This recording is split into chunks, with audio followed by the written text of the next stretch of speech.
बराबरी की बात तो इस्लाम भी सिखाता है, तो हिंदू मजहब भी सिखाता है, वही हमारा संविधान सिखाता है। लेकिन उस संविधान के पन्नों पर हमला करने का प्रयास संघ और भारतीय जनता पार्टी के इशारे पर रोज हो रहा है। देश का एक तड़ीपार है जिसको सुप्रीम कोर्ट ने कहा कि तुम अपने राज्य से बाहर चले जाओ, उस तड़ीपार का नाम है अमित शाह मोटा भाई। 364 दिन हो गए दिल्ली के बॉर्डर पर किसान अपने छोटे छोटे बच्चों के साथ, माओ के साथ, बहनों के साथ, गरीब किसान वहां बैठा हुआ है, आंदोलन कर रहा है, अपने अधिकार की लड़ाई को लड़ने का काम कर रहा है। लेकिन भारतीय जनता पार्टी के नेतृत्व पर चूक नहीं ले गई। कांग्रेस लीडर का फिरका परस्ती पर जोरदार हमला, आरएसएस और बीजेपी का किया खौफनाक चेहरा बेनकाब। कांग्रेस लीडर नदीम जावेद का अमित शाह पर जोरदार हमला, लाहौरी घाट आसाम में जलसे से किया खिताब। कांग्रेस पार्टी के इस रियासत के अकाली शोबे के सदर मोहतरम सलमान खान साहब, मेरे बहुत ही अजीज भाई, जो इस राज्य की आवाज और इस देश की आम जनता की आवाज लोकसभा के अंदर है, आदरणीय गौरव गोगोई जी, विधान मंडल दल के नेता यानी सीएलपी लीडर आदरणीय देवव्रत साकिया जी, हमारे मोहतरम बुजुर्ग जो कि आपके इलाके से लंबे अरसे से विधानसभा में आपके आशीर्वाद से, आपकी दुआओं से चुनकर जाते रहे हैं, मोहतरम डॉक्टर नजरुल इस्लाम साहब, मेरे बहुत ही पुराने दोस्त। जब मैं एनएसयूआई में काम करता था 1998 में, 99 में, 2000 में, तो उस वक्त नकीबुद्दीन भाई एनएसयूआई के सदर थे। उसके बाद रियासत के अध्यक्ष हुए, विधायक हुए, और उम्मीद है कि आने वाले वक्त में और जिम्मेदारियां मिलेंगी। हाजी फहीम साहब दिल्ली से चल के तशरीफ लाए हैं, कमरुल इस्लाम साहब जो हमारे यूथ कांग्रेस के इस रियासत के सदर हैं, इकबाल साहब मुंबई से चल के तशरीफ लाए हैं,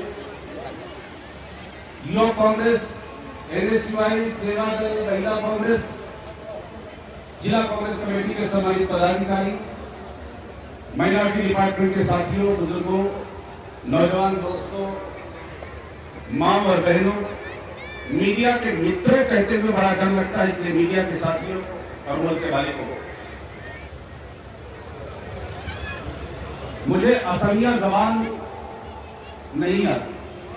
अगर आपकी इजाजत होगी तो भाषण हिंदी और उर्दू में दूंगा, लेकिन रास्ते में सलमान से मैं डिस्कस कर रहा था तो 2 लाइन तो मैंने सलमान से सीख ली। हकलो, लोहरी घाट, बखिलोई, मैं मोर आंतरिक अभिनंदन जनालो। आसाम बड़ी तारीखी सरजमीन है, और आसाम के लोगों की और आसाम के अवाम की और आसाम के बुजुर्गों की जब चर्चा होती है और उनकी कुर्बानियों की जब बात होती है, तो आसाम का नाम इस देश में सबसे सम्मान के साथ और सबसे आगे लिया जाता है।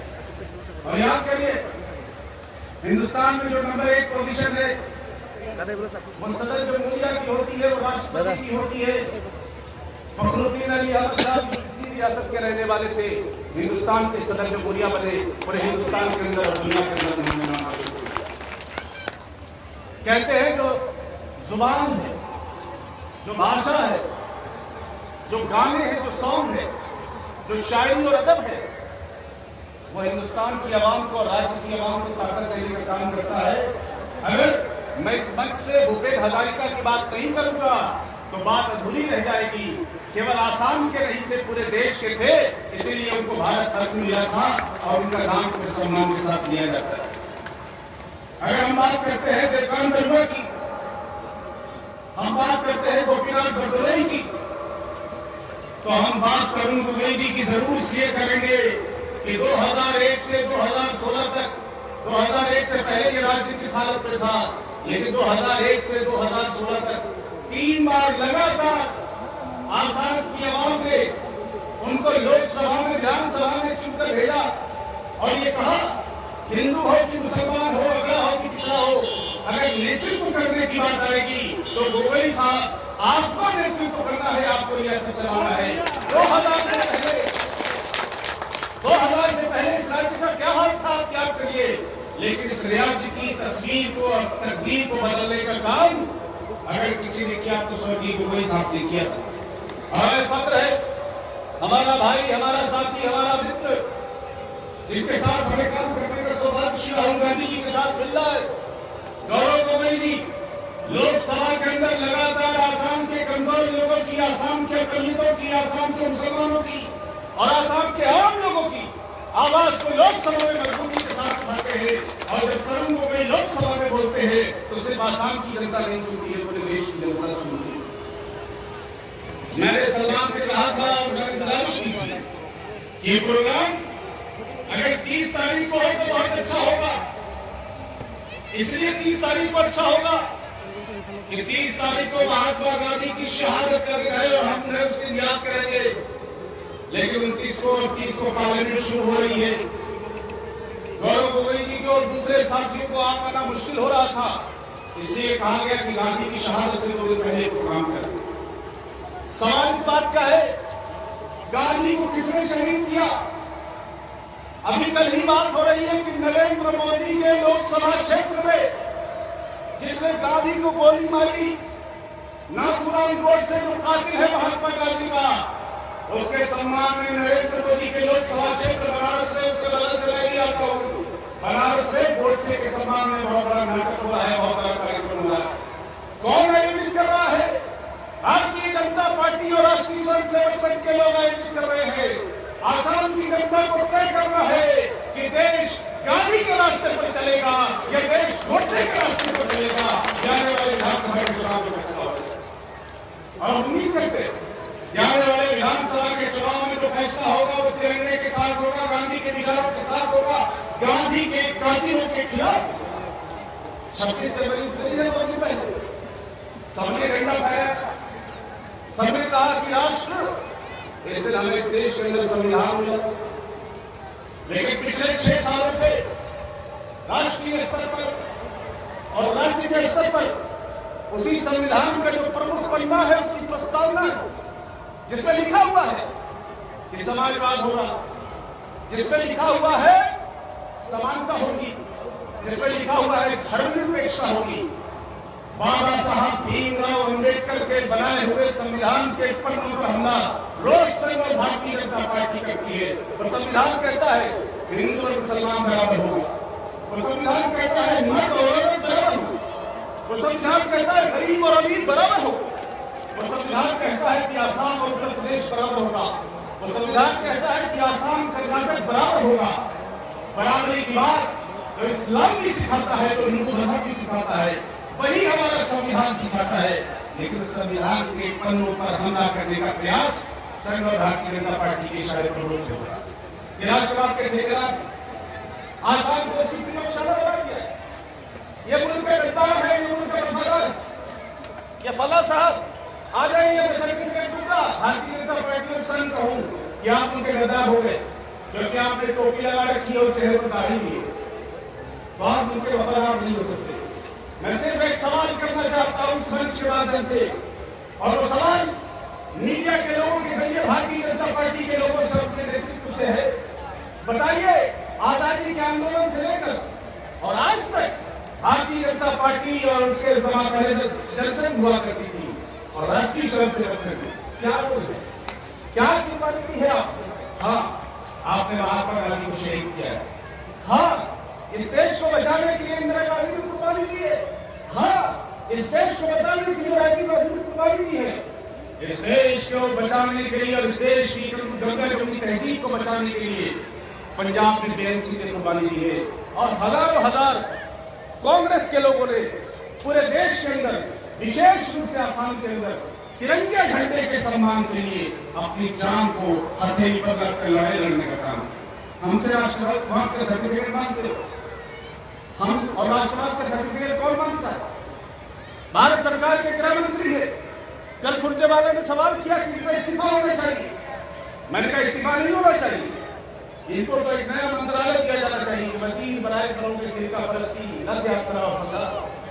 एक मंत्रालय ईजाद कर दो। देश में दंगा कैसे हो, देश में फसाद कैसे हो, देश में नफरत कैसे हो, आसाम में हिंदू और मुसलमान को कैसे लड़ा दिया जाए। देश का एक तड़ीपार है जिसको सुप्रीम कोर्ट ने कहा कि तुम अपने राज्य से बाहर चले जाओ। उस तड़ीपार का नाम है अमित शाह, मोटा भाई, ठेकेदार बना हुआ है देश का। ऐसे लोगों के खिलाफ मजबूती से सिर्फ लड़ने की जरूरत नहीं है, बल्कि एक आंदोलन और एक तहरीक खड़ा करने की जरूरत है। एक बात और आपसे अर्ज करूं, असम में भारतीय जनता पार्टी की सरकार 2017 में चुपकर 2016 में बड़े बड़े वायदे किए गए और कहा गया कि हम असम की तस्वीर को और तकदीर को बदलना चाहते। कहा गया नहीं कहा, बताइए कहा गया। और क्या हुआ?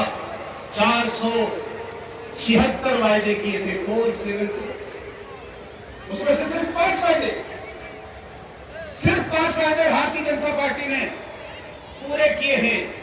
471 वायदे भारतीय जनता पार्टी ने पूरे नहीं किए। और जुमला कुमार दिल्ली से आ गए और यहाँ के मुख्यमंत्री आ गए मंच पर, और एक और यहाँ के मीर जाफर कांग्रेस की पीठ में छुरा रोकने का काम जिन्होंने किया, जिनको अगर किसी ने पहचाना तो उनका नाम राहुल गांधी था, और उन्होंने कहा कि ऐसे लोग कांग्रेस पार्टी में रहने की जरूरत नहीं है। ये जयचंद है, इन जयचंदों से होशियार रहने की जरूरत है। बड़े नेता बन के घूम रहे हैं। मैं जिम्मेदारी से कहना चाहता हूं कि इस राज्य के अंदर अगर कोई विकास कर सकता है, कोई भाईचारा ला सकता है, कोई आपस में एक दूसरे को मिला सकता है, और सीए, एनआरसी, एनपीआर का पूरा मूवमेंट पूरे देश में चला। हम लोगों ने पूरे देश के अंदर श्री राहुल गांधी के आशीर्वाद से, श्रीमती प्रियंका गांधी के आशीर्वाद से, सोनिया जी के आशीर्वाद से कांग्रेस का तिरंगा झंडा लेकर सीए, एनआरसी, एनपीआर की लड़ाई लड़ी, और हमने कहा कि हिंदुस्तान के संविधान के पन्नों पर हमला होने नहीं देंगे। अकलियत, पिछड़े और कमजोर लोगों की आवाज को मजबूती के साथ खड़ा करने का हमारा संकल्प है, और इस संकल्प में हम उम्मीद करते हैं कि आसाम की जनता हमारे साथ खड़ी होगी। हमने तो बांध रखी 25 मार्च 1978 से पहले जो लोग आसाम के अंदर थे, वो हिंदू भाई हो कि मुस्लिम भाई हो कि गरीब हो कि अमीर हो कि पिछड़े हो कि अमीर हो, वो सब इस देश के वासी हैं, आसाम के वासी हैं। इसमें कहीं कोई शंका नहीं होनी चाहिए। कांग्रेस पार्टी और कांग्रेस पार्टी का नेतृत्व पूरी जिम्मेदारी के साथ खड़ा है। पूछना चाहिए इनसे, 45-46 सालों में बेरोजगारी अपने चरम पे है, पूछा जाना चाहिए। 63-64 दिन हो गए दिल्ली के बॉर्डर पर किसान अपने छोटे छोटे बच्चों के साथ, माओ के साथ, बहनों के साथ, गरीब किसान वहां बैठा हुआ है, आंदोलन कर रहा है, अपने अधिकार की लड़ाई को लड़ने का काम कर रहा है, लेकिन भारतीय जनता पार्टी के नेतृत्व पर चू नहीं ले गई, इसलिए कि उनको किसी सूरत से बड़े जो उद्योगपति हैं उनके हाथ की कठपुतली करना है।